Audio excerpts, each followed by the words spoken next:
Muy buenos días a todos y a todas las personas que se unen a nuestro taller de análisis sobre recomendaciones que la Comisión Estatal de los Derechos Humanos en Chiapas ha hecho a algunos organismos, servidores públicos, solicitando el cumplimiento y la aplicación de los derechos humanos. Hoy, miércoles 19 de junio de 2024, nuestro análisis versará sobre la recomendación del desplazamiento forzado interno de familias indígenas tzotziles. Contamos con la participación de tres destacadas personalidades, que es el doctor Luis Alfonso Hagelsich Dórame. Él nos hablará sobre los hechos comparecidos en el expediente de quejas y evidencias que dieron origen al caso. Nos acompaña también la maestra Jimena Alcántara Navarrete, quien hablará sobre la situación jurídica que fundamenta las observaciones y derechos humanos violentados. Y en tercer lugar, contamos con la participación del doctor Alfredo Galindo Albores, que nos hablará sobre la responsabilidad institucional de los servidores públicos involucrados y las medidas resolutivas para la reparación integral del daño y las recomendaciones emitidas para cada autoridad. Nos acompaña también el maestro Alfredo Acuña. Él es nuestro representante de parte del presidente de la Comisión Estatal y les quiere dar la bienvenida al maestro Acuña. Bienvenido, maestro Alfredo.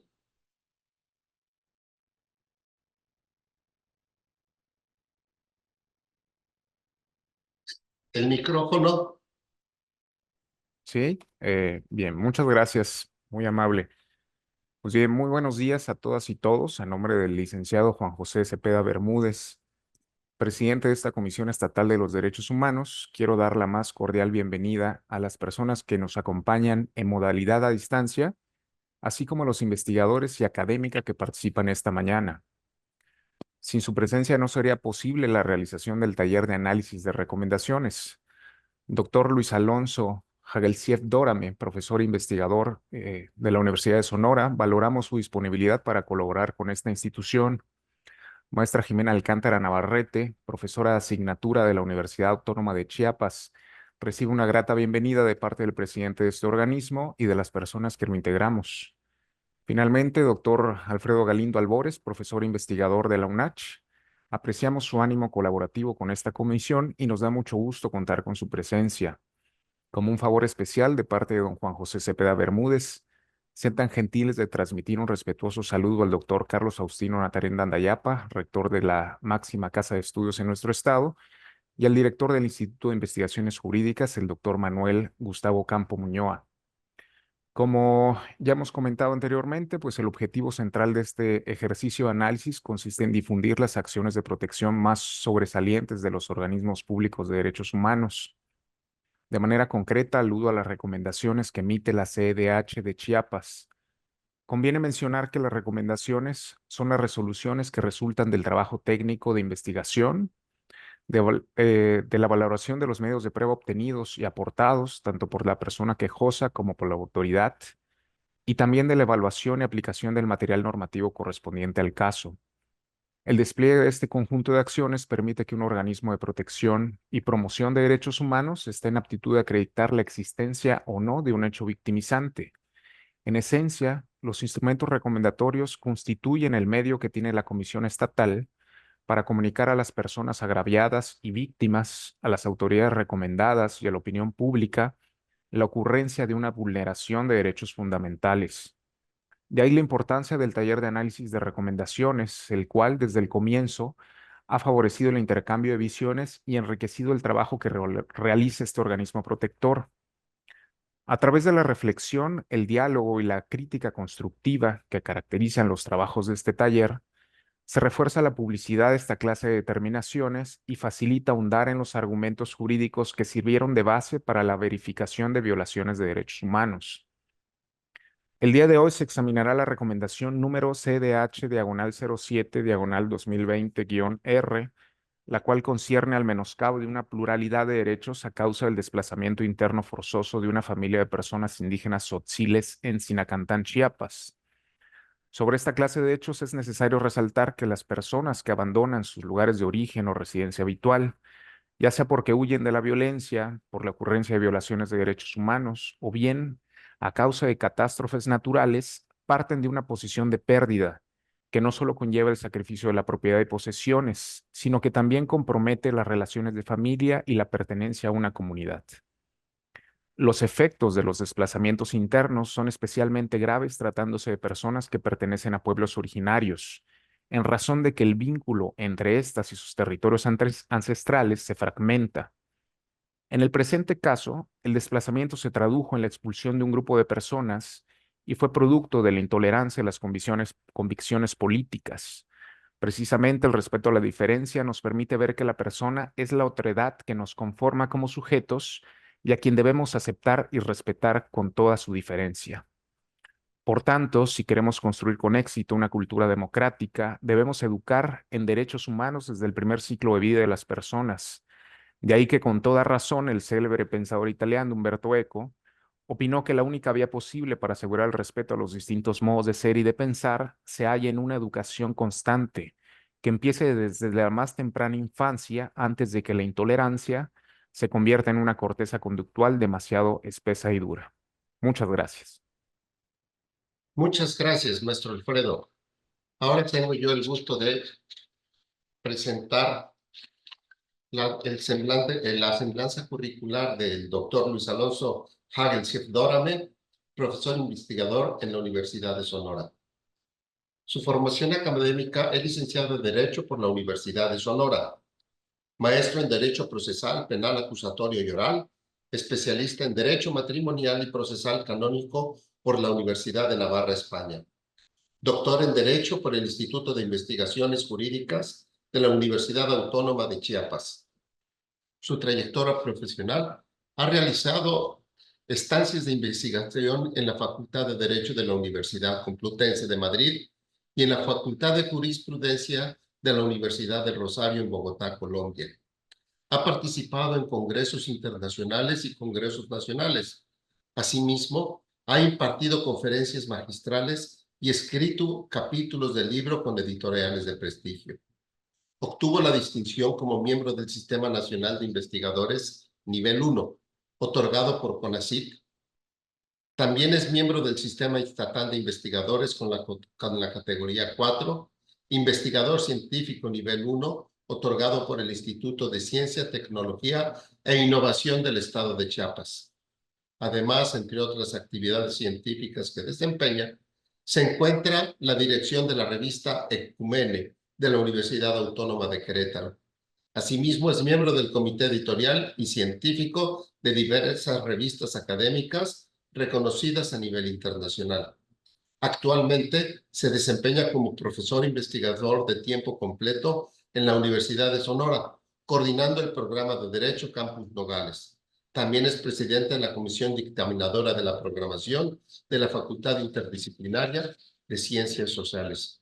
Bienvenido, doctor Luis Alfonso. Estamos a sus órdenes con este análisis de los hechos. Muchísimas gracias, les saludo a todos y todas con gusto, gracias por la presentación tan amena, Francisco, y también gracias por la bienvenida, muy grata de Alfredo Acuña.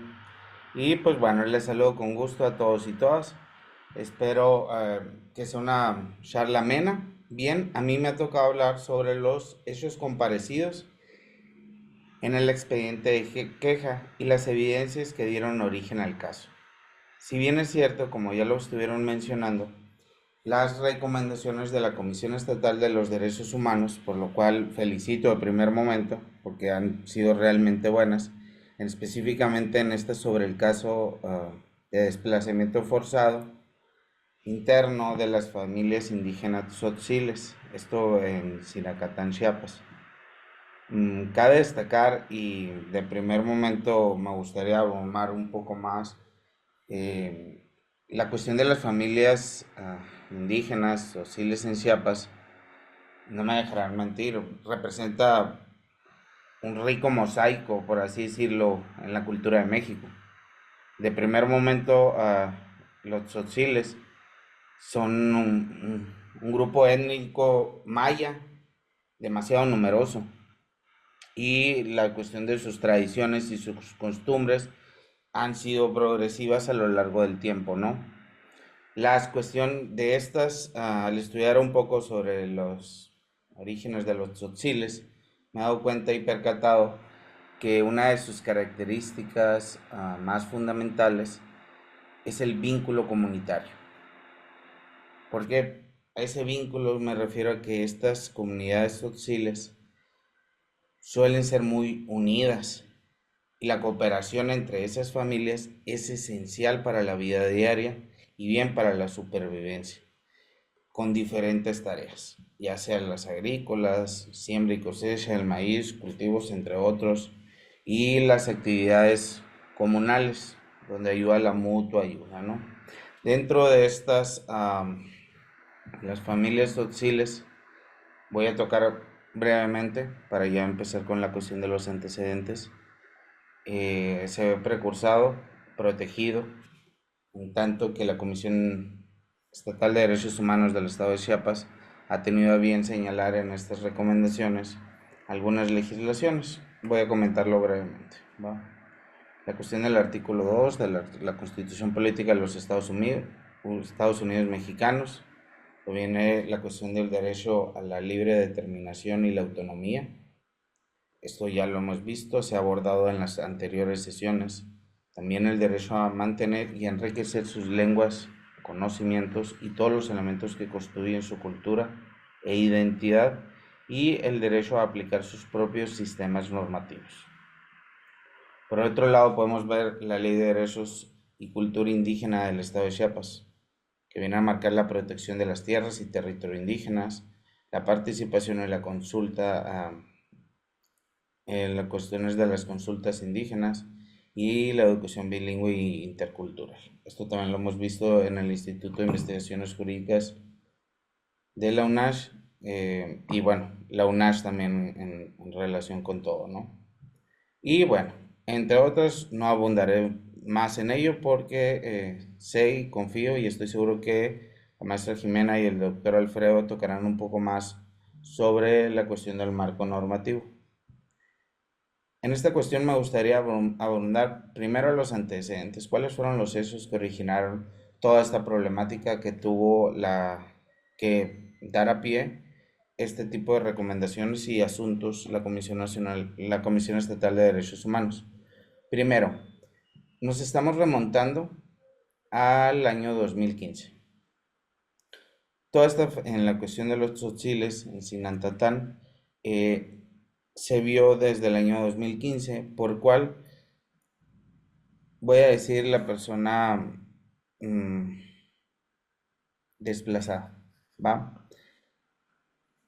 El hecho relativamente a partir de lo que se comenta en la cuestión de los antecedentes es que dicha persona de primer momento bloqueó una vereda de uso común en la comunidad, que esa vereda se encontraba desde su fundación, ya que conducía a un pozo donde la gente se abastece de agua, y que a pesar de haber sido citado y combinado a no hacerlo, este no hizo caso, por lo que después de varias reuniones sin que se llegara a un acuerdo, la comunidad determinó desbloquear el paso y tirar la barda. Hablamos sobre el primer hecho que se realizó en la cuestión de obstrucción, en la cuestión de usos comunes, la cuestión por la creación de esa barda. La Asamblea General determinó tirarla, y en ese sentido no. En esta cuestión la persona había construido, y estando ahí presente, dicha persona empezó a negarse a cooperar y a participar, y se tomó la decisión mediante la Asamblea General de cortarle el servicio de luz, agua, drenaje y telefonía.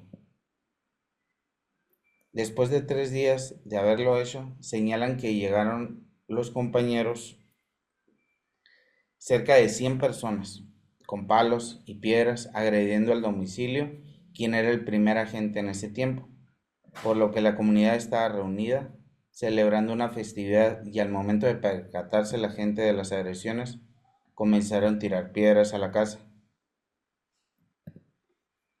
A partir de ello, este fue, entre muchas, fueron entrevistas que se estuvieron realizando por los visitadores adjuntos. También dentro de ellas, y una de las controversiales, y es donde entran las dos partes, eh, se menciona que no fueron desplazados y que las cuestiones que en esta versan se consideran mentiras. Pero bueno, voy a indagar varios puntos en la cuestión de amenazas, desplazamiento forzado, la cuestión de la ayuda comunitaria que se brindó por parte de la Comisión Estatal de Derechos Humanos y demás, ¿no? La cuestión esta es que el 9 de diciembre, a partir del 2015, una serie de familias abandonaron su residencia en Sinantatán, abandonando los bienes muebles y pertenencias porque fueron agredidos por varios pobladores, entre ellos el agente municipal y agente municipal suplente del paraje. Como mencionaba, les cortaron el servicio de la agua, la luz, telefonía, y fueron intimidados también por no pertenecer a un partido político. Ahora bien, en el 2016, en 28 de febrero, las familias desplazadas, el delegado del gobierno, el visitador adjunto, decidieron retomar, siempre y cuando acantaran condiciones que impusieron habitantes a la comunidad. Algunos derechos que se vieron afectados, los derechos humanos vienen siendo, por ejemplo, la libertad de la asociación, la libertad de pensamiento, libertad de tránsito, libertad de residencia y la violencia en la integridad física, personal y psicológica. Ahorita lo vamos a ver un poco más adelante con la cuestión de los peritajes que se dieron a bien, ¿no? En la cuestión también, el 28 de febrero, como les comentaba, lo que fue la asamblea, los habitantes de dicha comunidad propusieron, ¿va?, a las familias desplazadas que cumplan con las cooperaciones y una colaboración comunitaria. Son dos partes, una es la cooperación y otra es la colaboración. De estas familias, eran 4 familias las que se involucraron, se vieron inmiscuidas en este punto. Sin embargo, dos integrantes de las 2 familias aceptaron, quienes pudieron retomar a ese domicilio. Más o menos eran un total de 18 personas, entre hombres, mujeres y niños.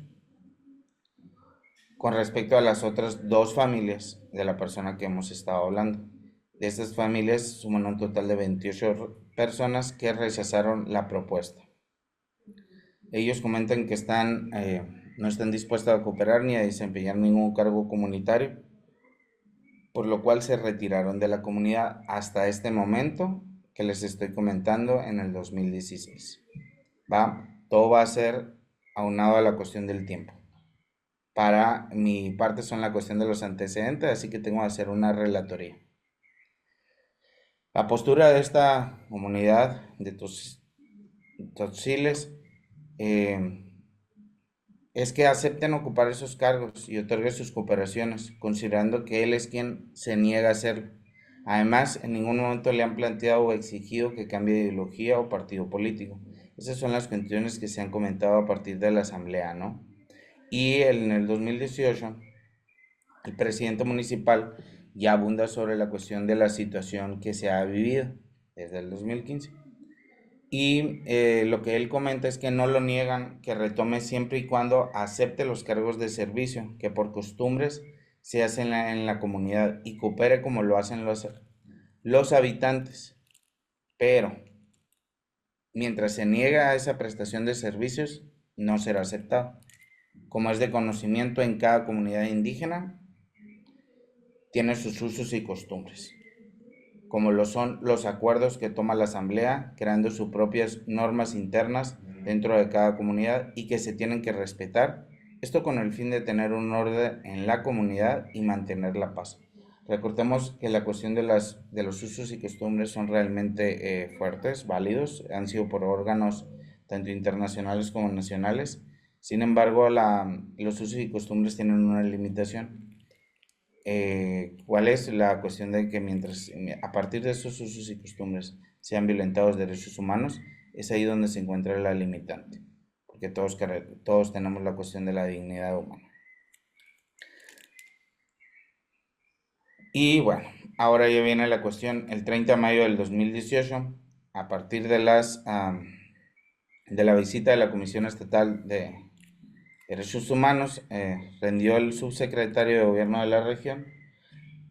Él menciona que en atención a esa solicitud del 28 de febrero del 2016 que les acaba de comentar, donde algunas personas pudiesen regresar, debido a que ellos no impusieron multas ni la renovación de cargos dentro de la comunidad. En ningún momento se ha negado a ocupar cargos ni a cooperar con la comunidad. A lo que sí me negué fue a pagar las multas excesivamente altas que me generen agravios, ni mucho menos a renovar varios que ya cumplí en la vida dentro de la comunidad.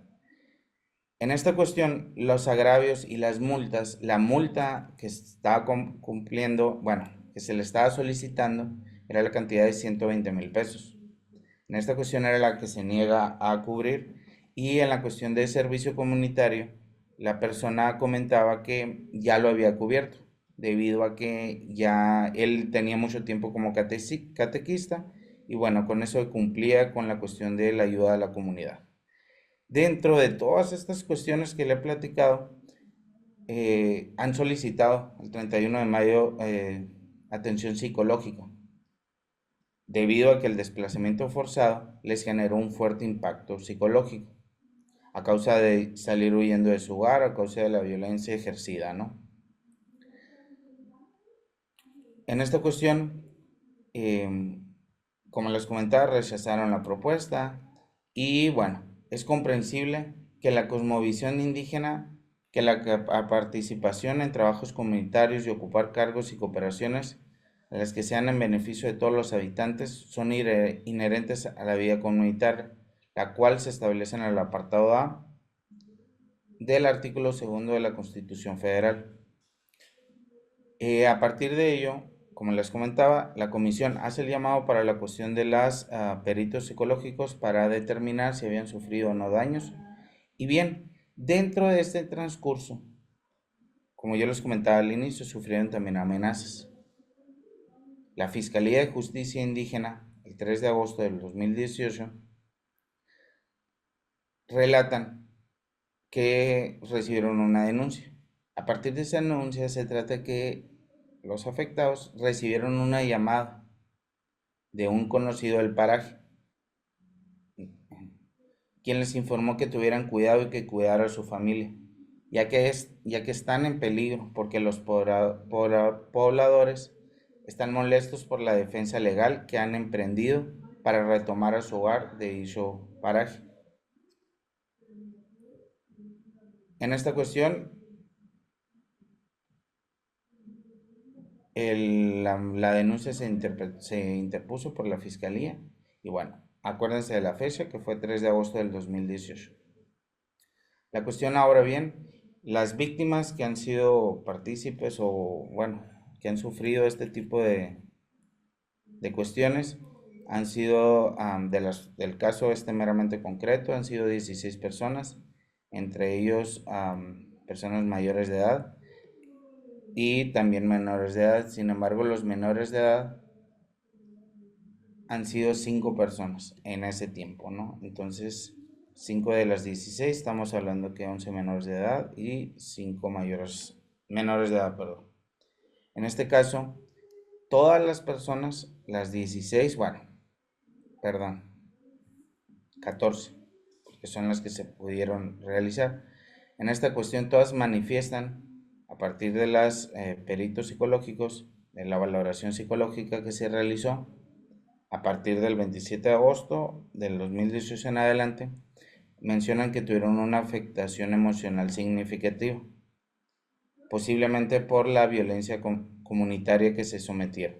Casi todos es violencia, afectación emocional significativa o afectación emocional moderada o afectación emocional grave en este mismo sentido, ¿no? Todas estas personas lo vieron. Bueno, el 28 de agosto del 2018, a partir de ello, a partir del visitador adjunto, en una comparecencia que tuvo con los afectados, mencionan que a finales de julio escucharon rumores de dicha comunidad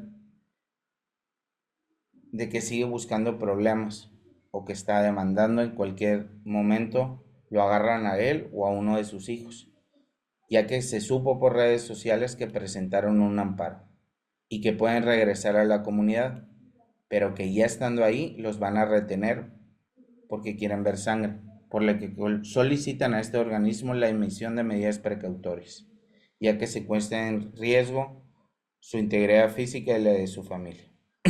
Ahora bien, por otra parte, también se recibió una llamada telefónica de una persona de la comunidad, quien les informó que por todas las acciones legales que han emprendido con diversas autoridades, los habitantes de la comunidad están muy molestos y que si continúan con estas acciones van a agarrar a alguno de ellos, amenazándolos con retener a sus integrantes de su familia, por lo que bien solicitan medidas precautorias. Bien, esto se atendió al momento a partir de la denuncia y se solicitaron las medidas de implementación para garantizar la integridad física de los ciudadanos, así como la de sus familias. La Subsecretaría de Gobierno solicitó la implementación de las medidas precautorias y cautelares ante la Subsecretaría de Asuntos Jurídicos de la Secretaría de Gobierno. También solicitó la Secretaría de Seguridad y Protección Ciudadana la implementación de medidas precautorias. Sin embargo, hasta ahí quedó todo muy bien, ¿no? Se solicitaron y tal. Sin embargo, el 25 de septiembre del 2018, a partir de la visita del visitador adjunto, se hace contar en la comparecencia que las medidas que las medidas precautorias solicitadas no habían sido implementadas por ninguna autoridad. Sin embargo,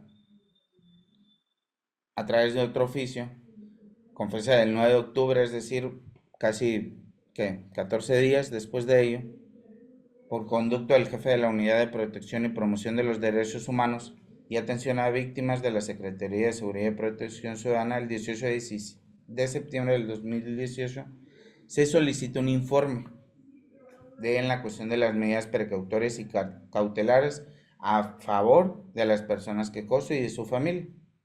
Y bueno, ellos mencionan, a partir de esa información proporcionada, el comandante operativo de la Policía Estatal Preventiva se encuentra implementando las medidas precautorias y cautelares consistentes en patrullajes preventivos y de las inmediaciones del domicilio proporcionado.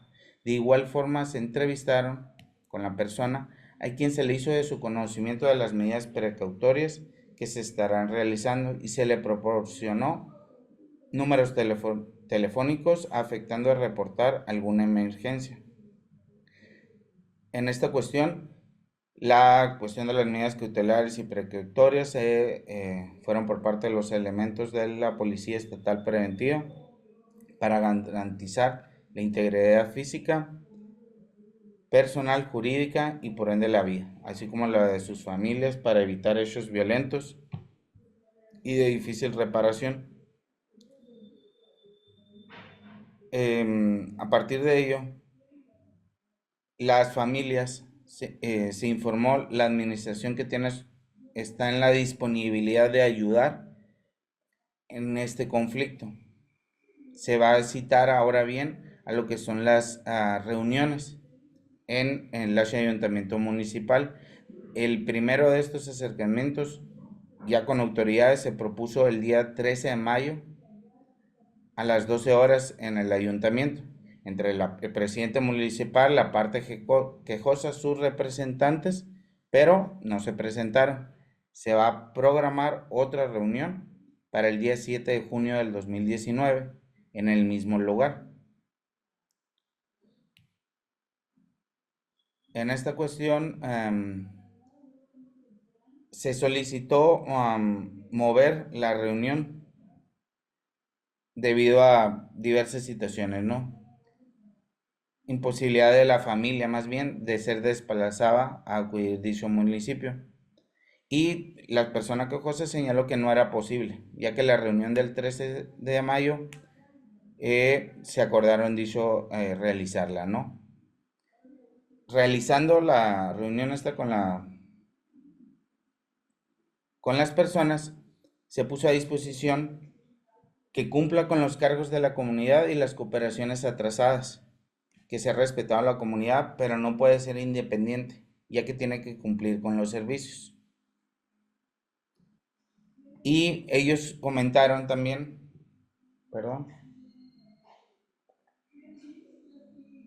que no habían asistido a estas reuniones, pues bien, porque al tener un acercamiento directo con los agresores, podría desatarse una confrontación y poner en riesgo la integridad física.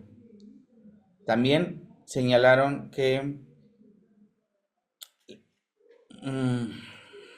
todas las declaraciones y testimonios que se tomó con los habitantes de esa comunidad no eran verdad. La cuestión de lo que como inicié esta intervención, ¿no? Y bueno, no quisieron presentarse para no desatar hechos violentos, y se volvió a programar una reunión el 26 de junio del 2019.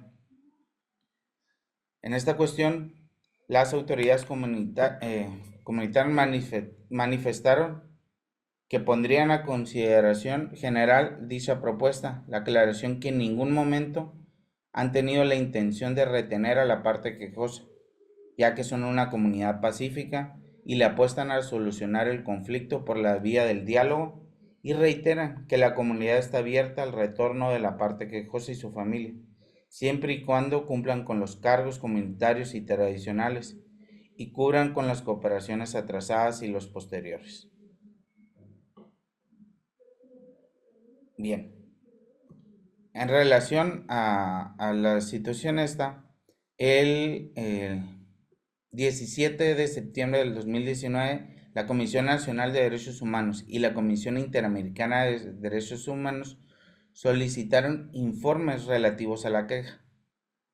De estos informes se desprende y tuvo a bien ayudar el Sistema Estatal de Protección Civil, que informan que con fecha del 27 de agosto del 2019 se estuvo apoyando a estas personas con diversos insumos y alimentos como tomate, cebolla, papa, limón, etcétera, ¿no? Anexando también como medio probatorio los reportes fotográficos. Y por otra parte, la directora del Sistema Integral de Desarrollo de la Familia, que en diferentes ocasiones se han generado reuniones sin que se tenga la parte del quejoso de interés, ¿no? Y bien, mencionan también aunado a ello, y esto es donde ya entra un poco más delicado, ¿no?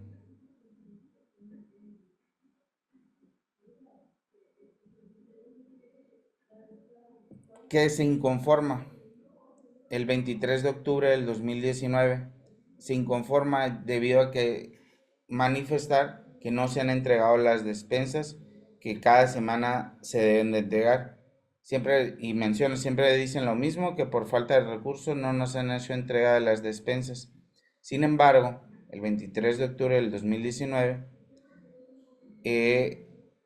realizan una relatoría con la cuestión de los suministros de los alimentos no perecederos que se le realizaron, y con la cuestión de insumos y de sus familias, para él y su familia, que fueron 16 desplazados, también que cumplieron la calidad y los criterios que se establece, así como los lineamientos de estrategia integral a la asistencia alimentaria por el desarrollo integral del Estado.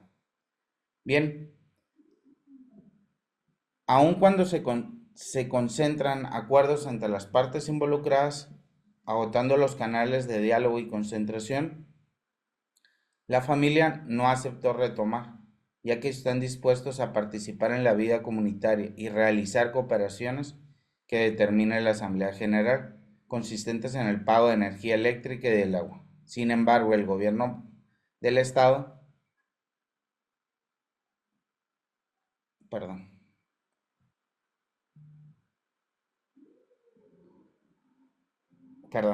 energía eléctrica y del agua. Sin embargo, el gobierno del estado tomó las medidas necesarias para minimizar el desplazamiento y sus efectos negativos para este grupo de personas en esta situación de vulnerabilidad, pese a su negativa de retomar a la comunidad. ¿Qué fue lo que hizo entonces Protección Civil y el sistema DIF de Chiapas? Se les cubrió el pago de renta del inmueble en el que habitan, en el municipio. Sin embargo, en el mes de diciembre se tuvo conocimiento que dicho inmueble era de la persona afectada. Además de que cuenta con un local de mercado y uno de los integrantes forma parte de la cooperativa de transporte público. Aunado a ello, el 9 de marzo del 2020, por conducto de la directora de Derechos Humanos de la Secretaría General de Gobierno, efectivamente, informa que la persona afectada es socio de una cooperativa y siguiendo este orden de ideas que genere ingresos monetarios debido a la propia actividad lucrativa.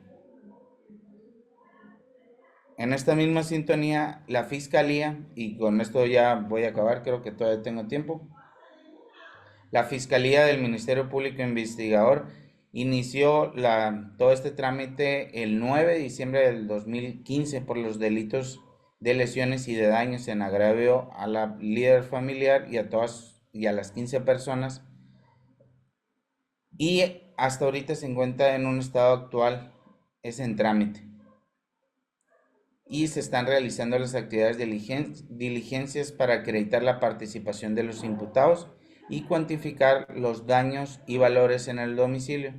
Sin embargo, se destaca que ha habido varias inconsistencias por parte de la Fiscalía y la Comisión Nacional Estatal de Derechos Humanos ha tenido a bien señalar cada una de ellas.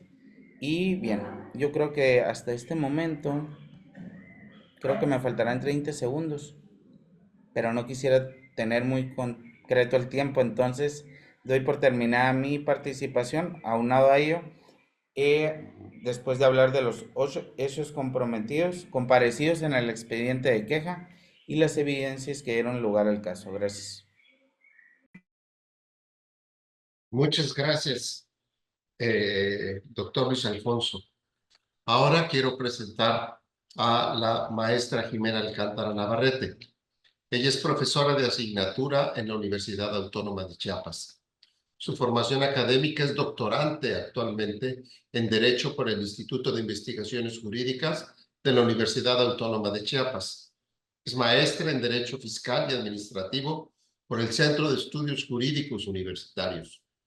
Licenciada en Derecho por la Universidad Nacional Autónoma de México. Su trayectoria profesional le ha permitido participar en diversos congresos internacionales como ponente en temas relativos al lavado de dinero, secreto bancario y trata de personas. Sus líneas de investigación son derecho fiscal y operaciones con recursos de procedencia ilícita, sobre las cuales ha realizado diversas publicaciones. Bienvenida, maestra Jimena Alcántara. Estamos atentos a sus análisis jurídicos sobre las observaciones y derechos humanos violentados. Bienvenida. Muchas gracias. Buen día a todas y a todos. Estoy muy agradecida por poder participar el día de hoy. Y bueno, pues yo voy a realizar el análisis jurídico de la recomendación emitida por esta comisión estatal. Ahora es muy importante recordar que la Comisión Estatal considera que es necesario que toda conducta violatoria de derechos humanos debe investigarse y sancionarse de manera proporcional a las acciones u omisiones de los servidores públicos responsables. Es así que ante las evidencias sobre los hechos que nos relató el doctor Hagelsieff, se desarrolla un análisis lógico-jurídico con un enfoque de máxima protección de los derechos humanos a la luz de los estándares e instrumentos jurídicos nacionales e internacionales en la materia, como son los precedentes emitidos por la Comisión Nacional de Derechos Humanos, los criterios jurisprudenciales, tanto de la Suprema Corte de Justicia de la Nación como de la Corte Interamericana de Derechos Humanos.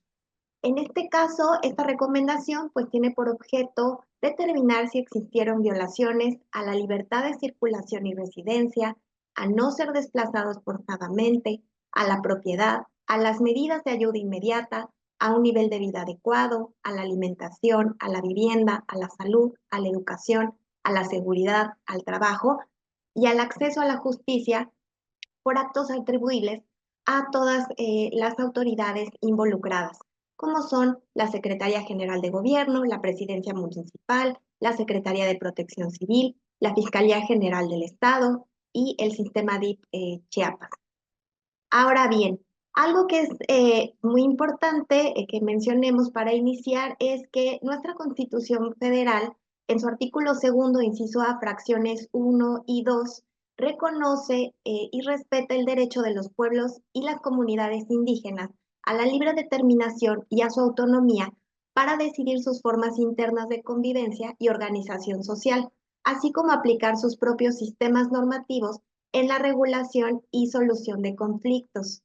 Esto es muy importante porque también establece precisamente un límite o una restricción a los usos y costumbres de los pueblos indígenas, de tal suerte que si existe una contradicción entre ellos y los derechos humanos reconocidos tanto en la Constitución Federal como en los tratados internacionales, estos últimos prevalecerán sobre dichos usos y costumbres. Aunado a lo anterior, es muy importante mencionar o tener en cuenta que la Suprema Corte cuenta con un protocolo de actuación para quienes imparten justicia en casos que involucren derechos de personas, comunidades y pueblos, entre los cuales se refiere al derecho de los pueblos indígenas a aplicar sus propios sistemas normativos. El primer análisis que se realiza en esta recomendación es precisamente si las víctimas adquieren esta condición de desplazados. Ahora bien, debido a todas las evidencias y a los hechos que ya nos relataron, pues se determina que efectivamente existe esta condición de desplazados en las víctimas, debido a pues, los ataques que sufrieron en su domicilio y a las amenazas por las cuales se vieron obligados a salir de su comunidad. Y que a pesar de la intervención de las autoridades, pues realmente no se llevaron a cabo medidas verdaderamente eficaces que pudieran salvaguardar la integridad tanto de la víctima como de su familia. Y pues es evidente que existe un castigo colectivo y por lo tanto esta falta también de atención adecuada de las autoridades, no solamente para que se originara, sino también para que se consumiera este desplazamiento forzado y que además no se superara esta condición. En este sentido, es importante identificar que la Ley para la Prevención y Atención de Desplazamiento Interno en el Estado de Chiapas, en su artículo 12, señala que los desplazados internos tienen derecho a la protección de la ley contra la privación arbitraria, la apropiación, la ocupación o destrucción de sus propiedades y posesiones, ya sea individual o colectiva, y en su caso a la restitución o compensación de sus derechos vulnerados en materia de tierras, vivienda y propiedad. Este artículo coincide con los principios rectores sobre desplazamientos internos que emite la Organización de las Naciones Unidas. Asimismo, en el artículo 3 de la ley mencionada, se consideran como desplazados internos a las personas o grupos asentados en el estado de Chiapas que se han visto forzados o obligados a abandonar, escapar o huir de su lugar de residencia habitual como resultado de un conflicto armado, de situaciones de violencia generalizada, de violaciones de los derechos humanos o de catástrofes naturales o provocadas por el ser humano y que no han cruzado los límites territoriales del Estado. En este caso, podemos identificar que las víctimas se adecúan a estas condiciones. Se encuentran asentadas en el estado de Chiapas, se vieron forzadas o obligadas a huir de su residencia habitual, ¿no? Debido a situaciones de violencia y violaciones a sus derechos humanos y además no han cruzado los límites del Estado.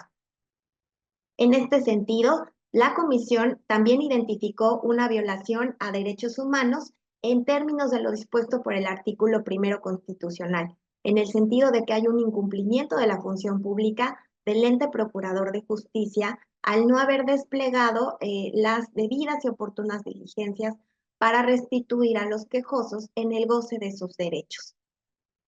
Es así que pues el primer derecho humano que vamos a analizar precisamente es la violación al derecho de circulación y residencia y a no ser desplazado forzadamente. En este sentido, me gustaría que retomáramos el artículo 12 del Pacto Internacional de Derechos Civiles y Políticos, el cual nos señala: toda persona que se halle legalmente en el territorio de un Estado tendrá derecho a circular libremente por él y escoger libremente su residencia. Es decir, aquí vemos esta libertad de circulación y esta libertad de residencia. Nos señala también los derechos antes mencionados, toda persona tendrá derecho a salir libremente de cualquier país, incluso del propio. Los derechos antes mencionados no podrán ser objeto de restricciones, salvo cuando estos se hallen previstos en la ley y que sean necesarios para proteger la seguridad nacional, el orden público, la salud o la moral públicas, o los derechos y las libertades de terceros y sean compatibles con los demás derechos reconocidos en el presente pacto. Entonces, esto nos dice que la restricción a este derecho que encontramos de esta libre circulación y libre residencia, esta entrada y salida del país, ¿no? Incluso del propio, solo pueden ser objetos de restricciones cuando existe una ley que lo señala expresamente, ¿no? Y esto atiende un principio de legalidad. Y por último, dicho artículo señala que nadie puede ser arbitrariamente privado del derecho a entrar a su propio país. En este sentido, vamos a identificar que existe justamente el derecho al desplazamiento interno, que nos habla de la libertad de residencia, de la libertad de circulación y también de la libertad de viajar, donde los bienes jurídicos tutelados que encontramos van a ser el libre desarrollo de la personalidad y la autonomía, esta libertad que tienen las personas de determinar pues cuál va a ser su modo de vivir, dónde van a vivir, etcétera. Obviamente atiende a una libertad personal, a la igualdad y a la dignidad. Y una vez identificado este sentido, pues vamos a ver que precisamente este artículo no solamente protege y garantiza los derechos que en él se reconocen de la injerencia pública, sino también de la injerencia privada. En este caso, tanto las víctimas como su familia, pues además de ser víctimas de los delitos de daño y despojo provocados a sus propiedades, pues también tuvieron como consecuencia esta huida inminente de su comunidad. Y bueno, pues en este sentido, tanto los artículos 2 y 17 de la Ley para la Prevención y Atención del Desplazamiento Interno en el Estado de Chiapas establecen que es obligatorio implementar todas las bases, no todas las soluciones duraderas que permitan superar esta condición del desplazamiento interno. Y el artículo 26 nos habla de esta temporalidad, es decir, si ya se dio este desplazamiento, que no dure mucho más de lo requerido por las circunstancias, ¿no? Que incluso las soluciones al desplazamiento interno deben de ser implementadas tan pronto como sea posible. También en su artículo 35 se establece la obligación de las autoridades de proporcionar los medios que faciliten el regreso voluntario, seguro y digno de las personas desplazadas a su lugar de residencia habitual o que bien permitan un reasentamiento voluntario. En este caso, como se puede analizar en la recomendación, pues las víctimas realmente quieren regresar a su hogar, ¿no? Por lo tanto, pues sí hubo esta violación a sus derechos a la libre circulación y a la libertad de residencia. Y además esta falta de atención, ¿no? Para darse una solución pronta al conflicto. Respecto a la violación al derecho humano de la propiedad, bueno, pues nuevamente retomamos este artículo 12 de la Ley para Prevención y Atención del Desplazamiento Interno, donde nos señalan que las personas desplazadas internas tienen derecho a la protección de la ley contra la privación arbitraria, la apropiación, la ocupación o la destrucción de sus propiedades y o posesiones, ¿no? Y en todo caso su restitución o compensación. Por supuesto, también nuestra Constitución política reconoce este derecho a la propiedad, incluso en la Constitución encontramos que se pueden advertir que la propiedad de tierras y aguas se divide en pública, en privada y en social. También son aplicables los principios rectores que ya les había comentado que estableció la Organización de las Naciones Unidas. Y bueno, pues en este sentido se otorga una especial protección a la propiedad y las posesiones que hayan sido abandonadas por los desplazados internos, no contra precisamente su destrucción, su apropiación, ocupación o usos arbitrarios e ilegales. En este caso, y como ya se vio durante el expediente, pues realmente no hubo esta protección a estos bienes patrimoniales de las personas desplazadas. Por ahí van a poder identificar temas sobre que se hacen avalúos que no se llevan a cabo de forma completa y además por ahí hay alguno que se realiza de forma incompleta, donde además la autoridad en ese caso señala que no pudieron realizarlo en su totalidad debido a que no tenían acceso al inmueble, ¿no? Que el inmueble se encontraba cerrado.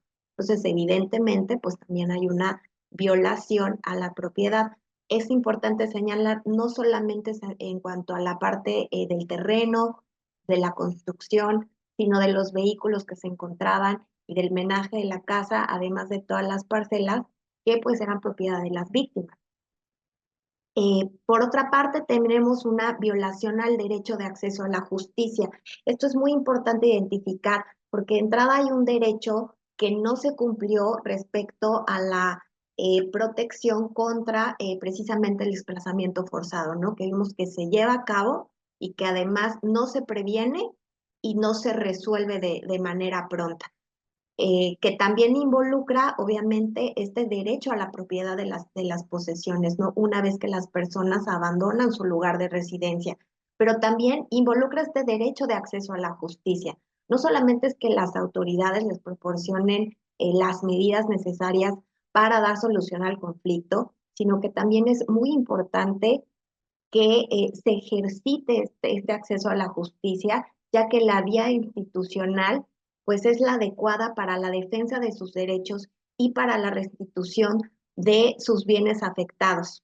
Nuevamente regresamos a la Ley para la Prevención, Atención del Desplazamiento Interno del Estado de Chiapas, en sus artículos 16 y 24, donde pues establece precisamente el derecho de toda persona a la protección contra estos desplazamientos arbitrarios, pero que también se le garantice este acceso pleno a la justicia, así como a los medios de defensa efectivos para hacer valer sus derechos y en su caso que les sean reparados los daños provocados con motivo del desplazamiento. Precisamente aquí es muy importante identificar que este artículo 12 establece esta garantía de la protección del ente encargado de procurar la justicia, que precisamente es a través de la institución del Ministerio Público para que realice todas y cada una de las acciones y diligencias necesarias para llevar adecuadamente las investigaciones que le hagan llegar la verdad histórica de los hechos y que puedan resultar posteriormente en el resarcimiento de los daños. Como vemos, el sistema de derechos humanos, porque realmente es un sistema, no se puede hablar de pronto de un derecho humano sin involucrar a otros.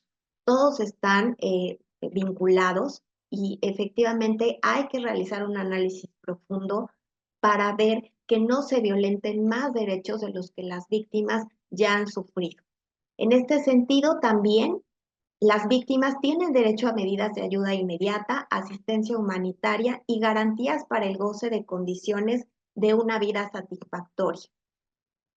Porque en el momento en que son personas forzadas a un desplazamiento interno, pues imagínense, no solamente hay personas que tienen la oportunidad de planear su salida, pero por ejemplo, en este caso, las víctimas tuvieron que huir de un día para otro y es literal empezar de cero. Por eso es muy importante la acción de las autoridades precisamente para que reciban alimentos indispensables, agua potable y alojamiento básico. Esto lo vamos a encontrar tanto en los artículos 6, 7, 10 y 16, entre otros, de la ya mencionada Ley para la Prevención y Atención del Desplazamiento Interno en el Estado de Chiapas, pero también en los principios rectores de los desplazamientos internos establecidos por la ONU. Esto es muy importante porque la efectividad, ¿no?, de garantizar estos derechos humanos es una condición indispensable para que las víctimas tengan una vida digna, ¿no?, a pesar de la violación que han sufrido. Y en este sentido, se realiza pues un pequeño análisis sobre si se cumplieron pues estas medidas, estas condiciones satisfactorias de vida que mínimamente deben de gozar las personas en situación de desplazamiento interno. Por ejemplo, el recibir alimentos indispensables y agua potable. En este sentido, el sistema DIF, en coordinación con la Secretaría de Protección Civil, pues entregó al quejoso el suministro de diferentes alimentos.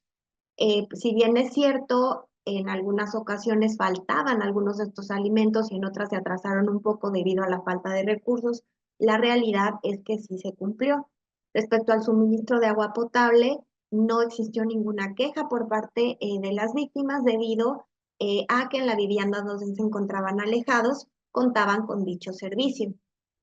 Respecto al cobijo y los alimentos básicos, la Dirección de Derechos Humanos de la Secretaría General de Gobierno rindió el informe correspondiente donde efectivamente se les proporcionó una cantidad para realizar un pago mensual de una vivienda.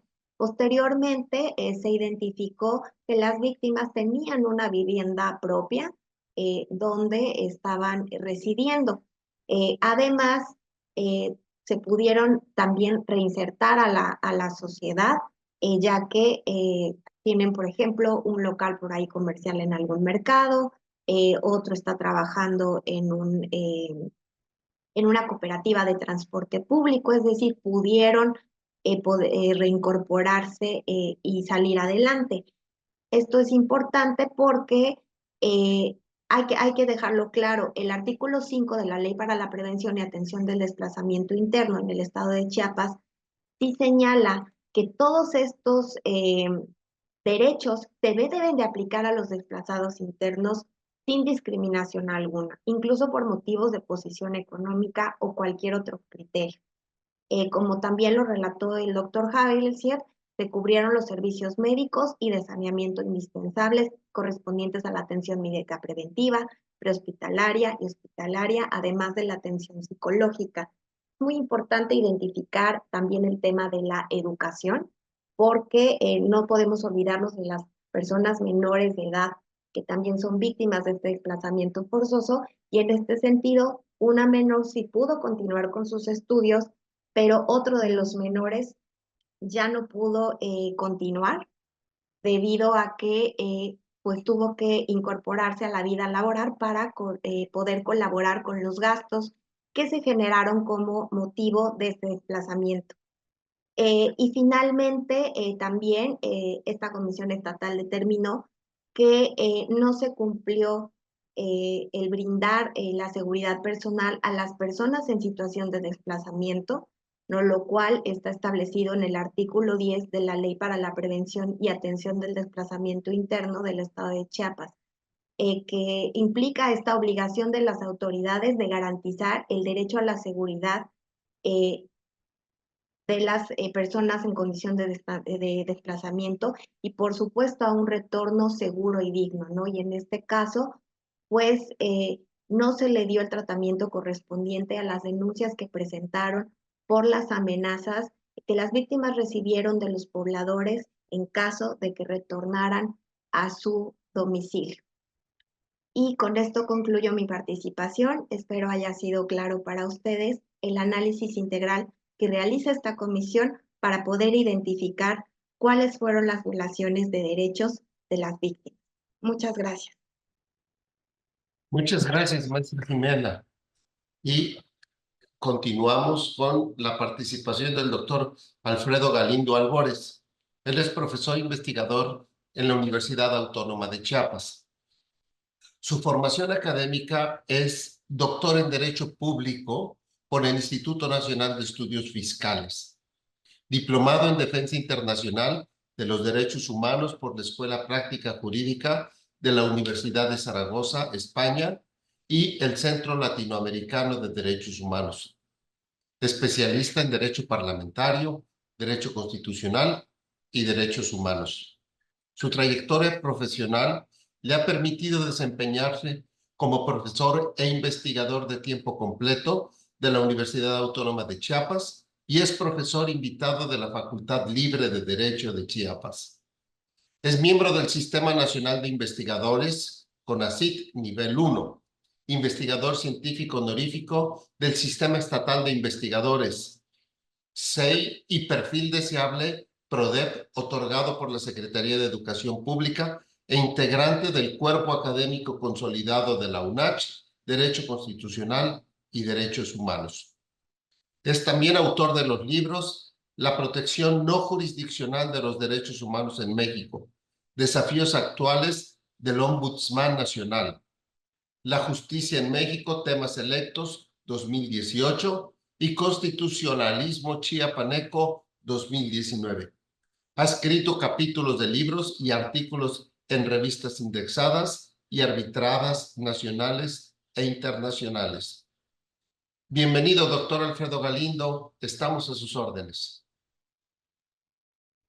Muchísimas gracias, Javier. Quiero agradecer primeramente la invitación a este octavo taller ya y felicitarlos a Javier y fundamentalmente a mi amigo, al licenciado Juan José Cepeda Bermúdez, presidente de este organismo protector de los derechos humanos, porque pues hay que decirlo, la verdad en la historia de la Comisión de Derechos Humanos, en la cual tuve la fortuna de trabajar allá en sus inicios, en el 94, 95, 96, cuando todavía no tenía autonomía la comisión, pues desde ese entonces creo que no se había visto un programa tan intenso de capacitación y difusión en materia de derechos humanos. Me parece que esto de los talleres es tan solo una de las acciones que esta comisión ha implementado y me parece de lo más enriquecedor para la sociedad chiapaneca. Entonces quiero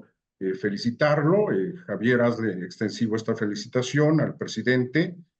Siempre es un gusto poderlo saludar y poder colaborar en estos eventos de carácter académico y jurídicos que siempre tienen a bien estar organizando e invitando. Pues también agradezco al doctor Manuel Ocampo, que creo que no se encuentra en este momento, del Instituto de Investigaciones Jurídicas, que fue quien me contactó y me hizo la invitación muy atenta para vincularme con ustedes y poder participar en este taller. Y bueno, después de haber escuchado a Luis Alonso y a la maestra Jimena, en sus participaciones respecto a los antecedentes de esta recomendación 07 del 2020 relacionado con el desplazamiento forzado de indígenas tzotziles de Sinacantán y pues también una reseña bastante completa, jurídica, normativa, de las vulneraciones a derechos humanos que se llevaron a cabo en esta queja y posteriormente que se vieron plasmados en la recomendación que hoy estamos analizando. La realidad es que hay muchas cosas que pudiéramos revisar en esta recomendación. El taller, entiendo, y por lo que me hicieron saber, consiste en hacer una revisión minuciosa de esta recomendación y en la medida de nuestras posibilidades y nuestras capacidades intelectuales, jurídicas, de nuestras capacidades académicas, pues tener la posibilidad de realizar algunos comentarios u observaciones relacionadas con el fondo de la recomendación. Simplemente el tema de desplazados me parece que daría para poder hacer pues no solo un taller, sino para poder trabajar muchísimo y durante mucho tiempo para poder analizar un fenómeno que está afectando indiscutiblemente pues gran parte del país y un fenómeno de desplazamiento interno que se ha venido modificando. Tuve a bien, si no les molesta, hacer unas diapositivas que me parecen nos darán una idea un poco más clara de lo que está sucediendo, de cómo se ha venido desarrollando el desplazamiento en Chiapas, de cómo se lleva a cabo esta parte de la reparación integral del daño, qué estamos haciendo para realmente cumplir con lo establecido en las normas, para entrar de manera directa, y pues no hay otra manera de revisarlos que estableciéndolos de manera literal y sobre la visión de cada una de estas recomendaciones que emitió, estos puntos recomendatorios que emitió la Comisión Estatal de Derechos Humanos, pues poder hacer algunos comentarios y algunas sugerencias. Todo esto, obviamente, con mucho respeto al trabajo que se desarrolla en la Comisión Estatal de Derechos Humanos, con mucho respeto a los visitadores adjuntos y al visitador general, que es el encargado de hacer las recomendaciones, y pues obviamente con mucho respeto al trabajo institucional que se desarrolla. Al final de cuentas, nuestra perspectiva es desde la academia y puede ser tomada en consideración o simplemente puede ser desechada como una opinión eminentemente académica. Esperamos poder aportar algo en esta parte y pues si no, pues tan solo poderlo desechar. Le he pedido a Iván, porque tenía algunos problemas técnicos, Iván de ahí de la Comisión de Derechos Humanos, que me hiciera el favor de poder proyectar, entonces le pediría a Iván. Muchísimas gracias. Pues bueno, me toca en lo particular, pues el análisis de la responsabilidad institucional de los servidores públicos involucrados, que ahí hay algunos detalles que vamos a revisar, porque me parece que no logramos profundizar en aquellos otros servidores públicos que también tienen responsabilidad más allá del fiscal que no, digamos, no se encargó de integrar la carpeta de investigación de manera eficiente. Y me parece que hay otras personas que pudieran estar involucrados también en esta responsabilidad institucional y que, desde mi perspectiva, obviamente, no fueron considerados para poder ser sancionados de manera administrativa o, en su caso, penal. Y las medidas también resolutivas para la reparación integral del daño y, como ya había señalado, pues entraríamos a la etapa de revisión de los puntos recomendatorios a las 3 autoridades que fueron señaladas en esta recomendación, como es la Secretaría de Gobierno, el fiscal del Estado y el presidente municipal de Sinacán. Pasamos a la siguiente, por favor, Iván. Bueno, ya el concepto de desplazado, pues ya lo ha señalado muy atinadamente nuestra compañera, la maestra Jimena, pero pues simplemente para recordar que pues son aquellas personas que se ven forzadas u obligadas a abandonar su lugar de residencia habitual, y esto pues es derivado de diversas circunstancias. Y hay una que pues me hace un poco de ruido porque al final siempre cuando vamos a revisar en cuál de las hipótesis está el caso que estamos revisando, como en este del desplazamiento interno en Chiapas, pues bueno, pues es muy fácil que encontremos el de violaciones a los derechos humanos. Pero en realidad me parece que también pudieran haber cuestiones más específicas dentro de la propia ley que pudieran dar pauta a este tipo de desplazamiento que se está generando. Pero en fin, bueno, ya la maestra lo comentó atinadamente y esto lo vamos a encontrar en el artículo 3 de la Ley de la Prevención y Atención al Desplazamiento Interno del Estado de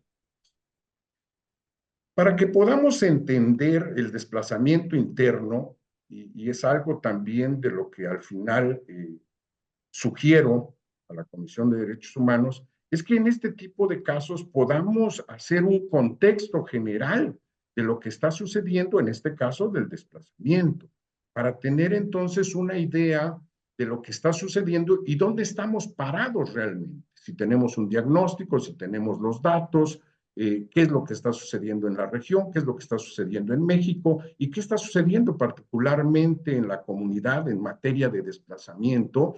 Y de esta manera, pues no veamos un caso de manera aislada que nos puede llevar a que podamos sesgar en algún momento, pues, la evidencia plasmada cuando ya hay todo un contexto general en relación al desplazamiento, que no solo afecta en este caso a las 17 personas víctimas de este desplazamiento de manera particular en esta recomendación, sino que afecta a cientos o a miles de familias que se ven en una circunstancia igual o similar. ¿Qué quiero decir con esto? Que ya es un fenómeno que rebasa el análisis mismo de esta recomendación, ¿no? Y a lo mejor debiéramos estar revisando como una recomendación general sobre el desplazamiento en Chiapas y no la revisión de una recomendación de manera específica.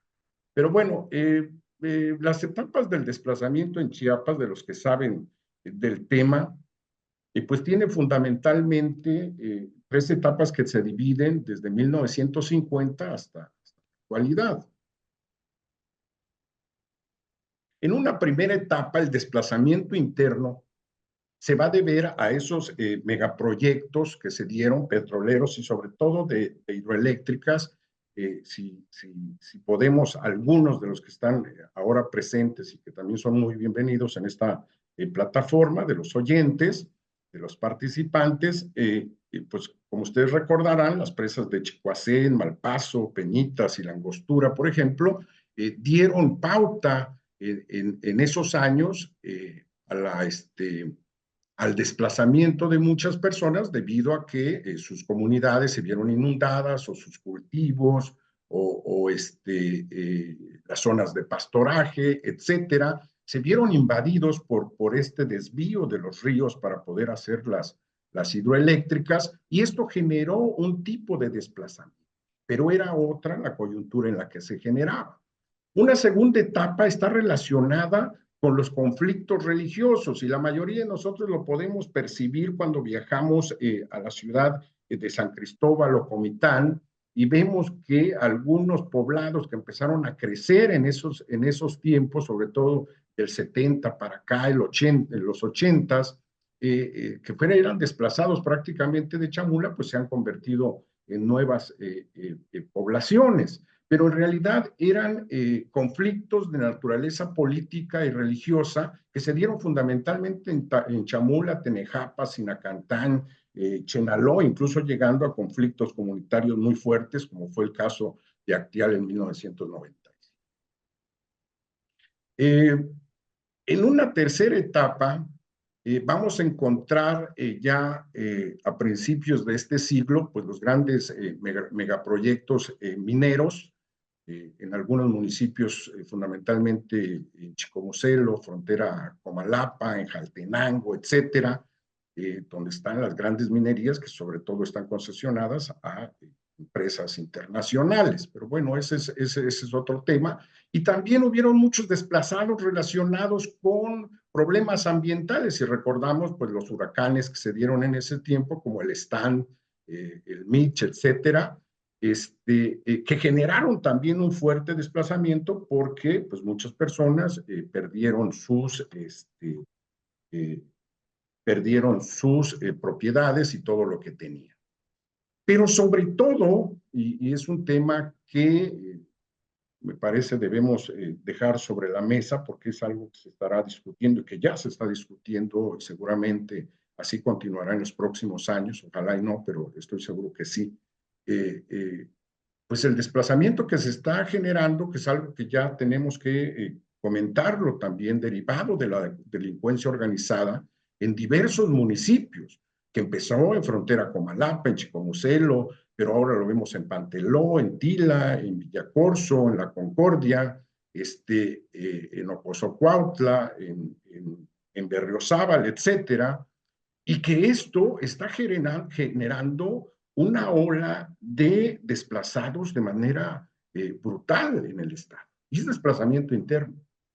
Pero sobre eso, en la recomendación, y entiendo, no es una recomendación general, sino es una recomendación particular, pues no hacemos énfasis en que en realidad hay un problema que debemos atender porque más allá del problema de seguridad, que eso corresponde a otras autoridades, pues hay una ola de desplazados muy grande que tendrán que establecerse mecanismos en donde tendrán que participar todas las instituciones de gobierno de todos los niveles y los poderes para poder dar soluciones más efectivas a estos desplazamientos. Los números ya son muy grandes y ahorita los vamos a ver. Adelante, Iván.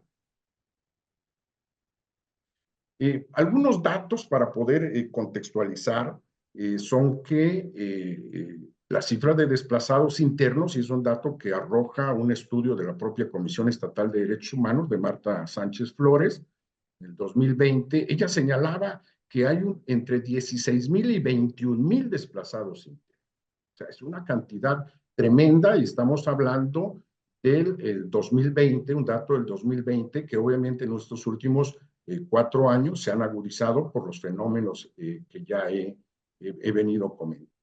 Y a nivel nacional, pues no es menor el dato. Estamos hablando de más de 260,000 personas que están migrando de forma interna, por su mayoría por problemas de inseguridad y de violencia.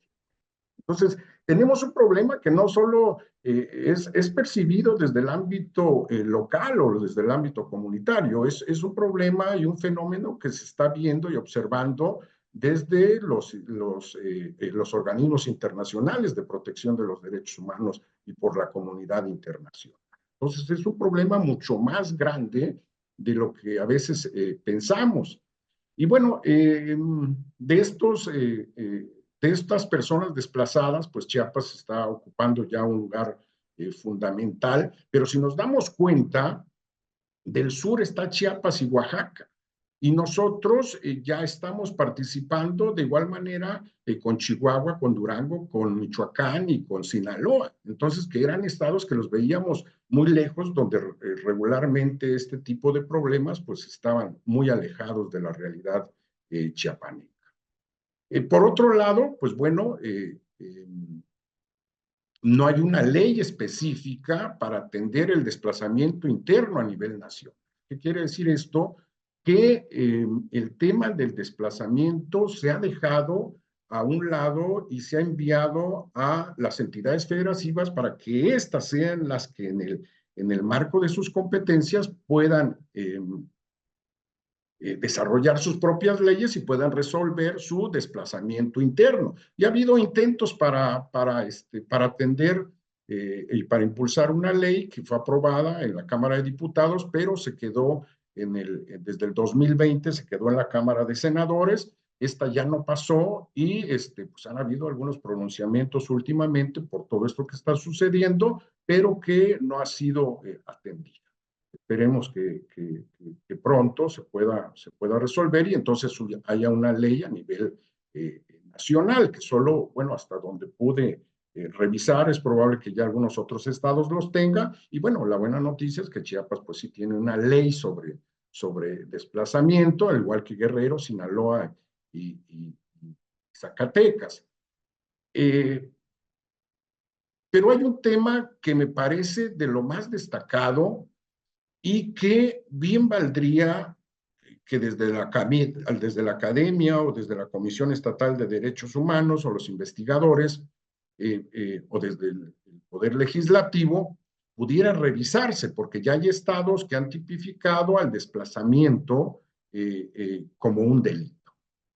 En lo particular no he hecho el estudio, no podría dar una opinión todavía con conocimiento de causa y sustentada para poder decir que esto va a beneficiar al tema del desplazamiento, o al menos ese desplazamiento comunitario que conocemos, porque entonces pues ya habría un delito directo y no tendríamos que estar como integrando una carpeta de investigación por amenazas, por daños, etcétera, sino un delito que pudiera ya concentrar todas estas especificaciones, y que además también podríamos trasladar el tema de la reparación del daño, que esto es muy importante, no al Estado, que al Estado pues tiene una broncota con 262,000 desplazados, a los cuales hay que repararles el daño. Pues me parece que es brutal la cantidad y de recursos económicos que habría que erogar para poder reparar el daño, sino trasladar parte de esta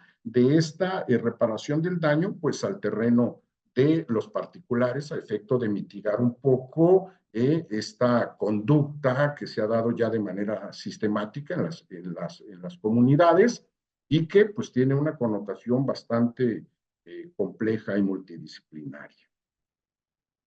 Bueno, otro de los grandes problemas que tenemos también, y que sí se señala correctamente en la recomendación, es que no se tiene el reglamento de la Ley de Desplazamiento Interno, y esto pues ha generado muchos problemas, desde la integración del propio Consejo, que está integrado por las diversas instituciones de gobierno, hasta para las funciones que cada una de estas instituciones debe cumplir. Entonces, me parece que ese es uno de los graves problemas, pero lo comento más adelante. Si continuamos, Iván, por favor. En la parte que toca a la reparación integral del daño, de manera general, porque también es un tema muy amplio, la reparación integral del daño en nuestro país, y todos lo sabemos, es uno de los grandes pendientes que tenemos, porque si efectivamente en algún momento estuvo en el Código Penal Federal y después en el Código Civil Federal, hace muchísimos años, la responsabilidad directa del Estado para reparar el daño, desde hace muchos años, pues esto pues prácticamente quedó derogado. Y entonces, cuando hacemos una revisión nosotros de la responsabilidad del Estado para reparar el daño, pues no lo vamos a encontrar de manera contundente, y vamos a encontrar solo en el artículo 109 constitucional que, bueno, pues hay una responsabilidad administrativa cuando así se da la reparación del daño. Y pues prácticamente, aunque haya esa responsabilidad del Estado a través del artículo 1 constitucional, donde está la obligación del Estado de reparar las violaciones a derechos humanos, pues lo que nos ha quedado es que se construyó y se trasladó todo lo de la reparación del daño a la Ley General de Víctimas, y entonces podemos encontrar en el artículo 26 las medidas de restitución, de rehabilitación, de compensación, de satisfacción, y las de no repetición, las últimas dos que obedecen a la indemnización de carácter colectiva, ¿no?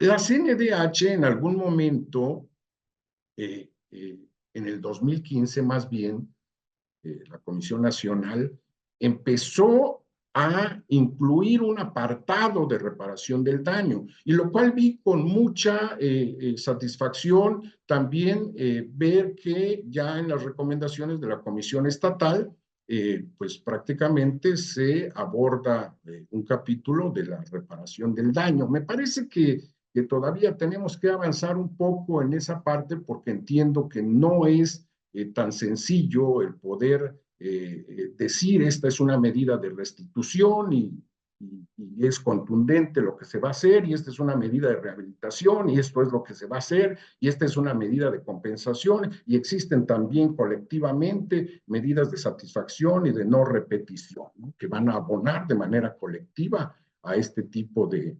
recomendaciones.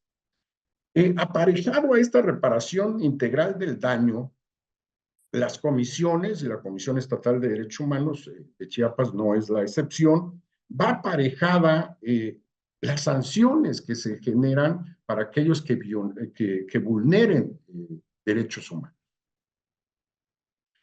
Y ahí es donde nos podemos preguntar qué tan efectivas pues, son estos procedimientos que se inician en contra de las autoridades. Solo para tomar un ejemplo, el Poder Judicial Federal, que tiene su propio sistema interno disciplinario, en el 2019 se presentaron 2.606 quejas, de las cuales, y por quejas en contra de servidores públicos del Poder Judicial Federal, de las cuales solo hubieron 14 destituciones.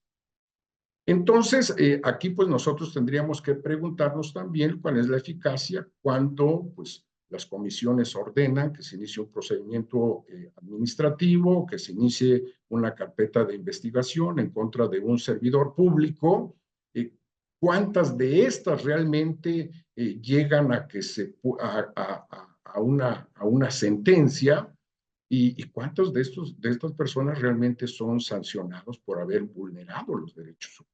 Creo que valdría la pena hacer un estudio minucioso de esta parte y entonces podamos conocer la realidad de la eficacia de estos procedimientos administrativos que se inician y de las sanciones penales, en su caso, a servidores públicos, que también, hay que decirlo, pues no es la naturaleza misma de las comisiones el hecho de andar sancionando y castigando o bueno, solicitando el castigo de estos servidores públicos, pero al final, porque tampoco creo que a las víctimas les interese más, las víctimas están en la sintonía de la parte indemnizatoria, de bueno, el Estado, ¿qué me va a dar ahora que se me han generado una serie de daños a mi persona? Como lo vamos a ver en la siguiente diapositiva. Por favor, Iván. Bueno, esto ya lo señalaron y a mí me pareció muy importante, es de las cosas más interesantes que pude percibir en la recomendación que estamos revisando, porque pues en realidad la reparación del daño para este tipo de casos se centra fundamentalmente en la revisión de qué es lo que tenía el desplazado y qué dejó de tener en su lugar de residencia por tener que salir de manera urgente de ese lugar para pues, no ser lacerado en otro tipo de derechos, ¿no? Y entonces, en la recomendación, pues se habla del daño material y lo dividen de tres maneras, como daño emergente, como lucro cesante y como daño inmaterial. El primero, pues, es el que se afecta de manera directa, como ya lo habíamos señalado, en este caso, pues, la casa de las víctimas, que por cierto, pues, al parecer es una casa, pues, muy grande, con un valor de acuerdo a los peritajes que se realizaron o a los avalúos que, como señalaba la maestra Jimena, algunos quedaron inconclusos, pero incluso en la recomendación se dan unos montos ahí que son bastante sustanciales, lo cual quiere decir que era una casa pues realmente grande, si no estoy equivocado. Bueno, los cultivos, los animales, las tierras, etcétera. El lucro cesante, que creo que también aplica en este caso, porque al parecer algunas de las habitaciones, de los cuartos que tenían en las casas, pues también los daban rentadas, ¿no? Y pues es lo que prácticamente pues, producen en un ingreso y que se deja de percibir porque esta persona tuvo que salir de ese espacio en el que se encontraba, ¿no? Como es la casa y las tierras que producían rentas. Y el daño inmaterial, que prácticamente en algún momento yo lo he estudiado como el daño moral, que son aquellos que no es cuantificable en dinero, pero que afecta a las víctimas, ¿no? Que les causa dolor, que les causa sufrimiento, etcétera, y que hay alteraciones sin que se vean así de manera pecuniaria, pero que van a afectar la integridad, el honor de las personas. Y aquí es donde siempre nos preguntamos, por ejemplo, cómo podemos cuantificar, y que es el daño más complejo de poder cuantificar, porque, por ejemplo, una persona que ha sido privada ilegalmente de la libertad, y esta persona pasa encerrado, privado de su libertad durante 10 años, y después se determina que esta persona era inocente y que hubo una serie de errores judiciales que lo llevaron a tener 10 años en la cárcel. Y entonces, ¿cuánto cuesta un año en la cárcel? Entonces, pues, sin embargo, hay un daño moral, hay un daño inmaterial que de alguna manera tiene que cuantificarse. A mí me parece de lo más complejo esa parte, pero bueno, al final es como pues, tiene que determinarse el daño que causar. La siguiente, Iván.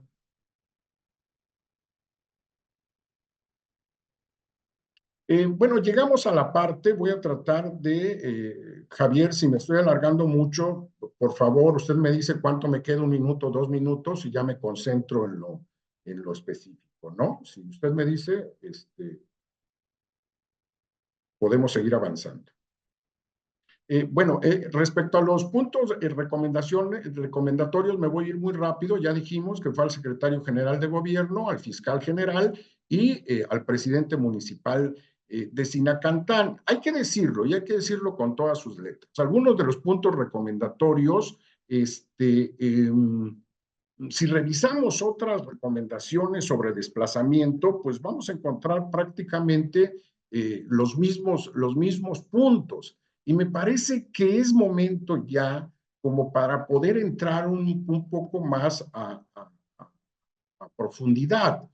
En el caso del primer punto, que tiene que ver con que se les proporcione, medidas de ayuda y asistencia, etcétera, que sustancialmente es ponerlos en otro lado, en una casa, y que eso ya fue narrado de manera muy amplia, y pues que estas personas puedan ahí tener todos los emolumentos que el Estado le pueda dar para que puedan subsistir. Incluso hay una parte que me llamó mucho la atención, y lo digo así porque sí me llamó mucho la atención, el hecho de que se estuviera discutiendo que si esta persona tenía una casa donde supuestamente se los habían puesto para protegerlos de este desplazamiento, ¿no? Me parece que el desplazamiento va más allá de la condición económica en que se encuentre una persona, y que no puede ser juzgado, o le puede ser otorgado este beneficio en relación a la situación económica que se encuentre. Entiendo perfectamente que sí es un elemento y es una arista que habría que considerar para, digamos, los niveles de la emergencia, de qué tanto hay que atenderlo, porque no es lo mismo alguien que no tiene ni para comer a una persona que tiene ciertos mecanismos para poderse hacer de recursos mientras se resuelve su caso. Pero me parece que ni siquiera debiera discutirse esa parte, si en realidad era suya o no la casa donde estaban viviendo en el momento de que fueron sacados desplazados, de su comunidad de origen, y pues si tenían algunos mecanismos para poder satisfacer sus necesidades, bueno, pues también me imagino que ante la necesidad de salir de un espacio de esa naturaleza, pues se vieron obligados a ello. Esto no quiere decir de que también haya personas que puedan acomodarse a una situación de estas y tratar de vulnerar todo el esquema normativo para poder obtener algún beneficio. Yo no estoy diciendo tampoco eso. Es probable que exista, pero bueno, para eso se hace toda una investigación, y para eso están las comisiones de derechos humanos, para llegar a esas conclusiones. Siguiente, Iván, por favor. Bueno, en la segunda, me parece que está el centro de la recomendación, porque se le está pidiendo a la Secretaría de Gobierno que implemente los mecanismos para el retorno de los desplazados internos. Y nos da dos hipótesis, ¿no? La primera es lograr el retorno de los desplazados, si esta es factible, ¿no? Y la segunda, pues es que si esto no es posible, pues que sean indemnizados. Aquí me quedé un poco preocupado porque no sé si la Comisión Estatal de Derechos Humanos, al haber hecho ya la investigación, no podría determinar con toda franqueza y de manera abierta de que no hay condiciones para que estas personas puedan regresar, ¿sí? Y que entonces la autoridad tenga que proceder a la segunda hipótesis, es decir, a que estas personas sean indemnizadas, ¿sí? O sea, si no puede regresar, pero si no lo hacemos, si la Comisión de Derechos Humanos no lo dice, entonces queda a la discreción de la autoridad. Y pues ellos pueden decir una cosa o pueden decir otra, pero entonces pareciera que toda esta investigación que hizo la Comisión de Derechos Humanos, pues no llegó a feliz término porque no logramos determinar si en realidad existen las condiciones para el retorno de esas familias o ya no existe. O sea, porque si no, pues nosotros también estamos convirtiéndonos en parte del problema, porque pues, la Secretaría de Gobierno pues va a decir, bueno, entonces, ¿qué quieren? ¿Que regresen o que no regresen o que nosotros lo veamos, ¿no? Entonces, me parece que la comisión es una opinión eminentemente, y lo dije desde el principio antes de mi presentación, que puede ser tomada en consideración o simplemente desechada. Avanzamos, Iván, por favor. En la tercera, me parece interesantísimo, creo que es de las cosas, yo no sé si se han venido insistiendo en otras recomendaciones sobre desplazamiento, sobre la instrumentación de un protocolo y un programa interinstitucional holístico, me parece muy importante y creo que hay que dar un seguimiento puntual a esta medida que es bastante acertada, porque pues necesitamos ese tipo de cuestiones, tomando en consideración que pues, no hay un reglamento que pueda regular el funcionamiento de los órganos encargados o responsables de la ley de desplazamiento, ¿no? El programa de promoción y divulgación, bueno, pues es algo que comúnmente las comisiones le piden a las autoridades que hagan, pero también es algo que las autoridades hacen como que hacen, y yo no sé cuáles son los mecanismos ahí para el seguimiento de que efectivamente se estén realizando esos programas de promoción y divulgación, pero no solo de elaborarlos en el papel, sino que realmente pues darlos a conocer en las comunidades indígenas y hasta dónde puedan llegar. De ahí yo creo que radica también la eficacia de las recomendaciones.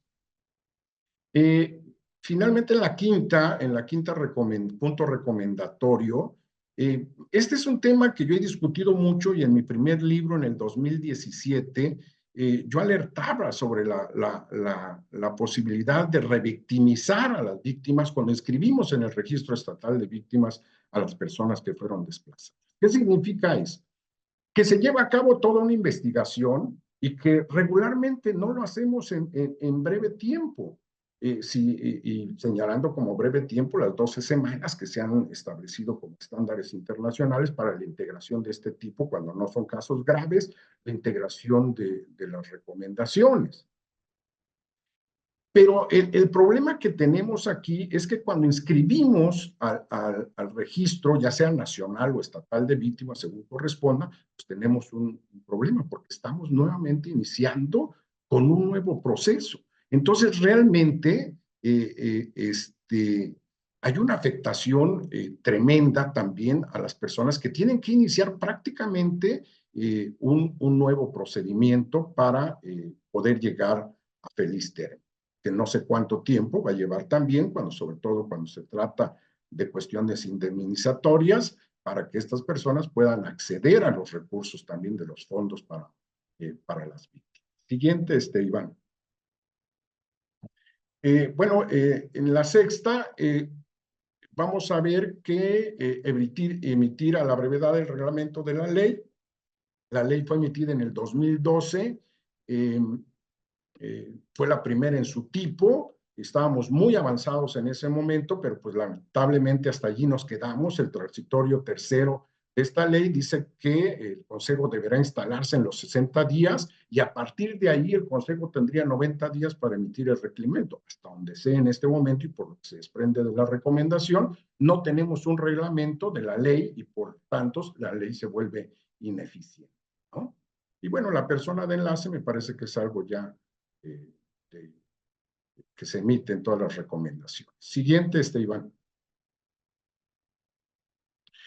Sobre los procedimientos administrativos que prácticamente fueron al fiscal general para que integre la carpeta de investigación y pues ya se les está iniciando procedimiento administrativo, me imagino que es por la dilación, la integración de esto, que pues también ahí sabemos cómo obedecen este tipo de indagatorias donde pues realmente pues son decisiones de carácter político y no solo normativo, ¿no? La determinación de una carpeta de investigación de esta naturaleza, porque pues, puede traer mayores problemas comunitarios. Entonces, me parece que hay un problema más de fondo allí.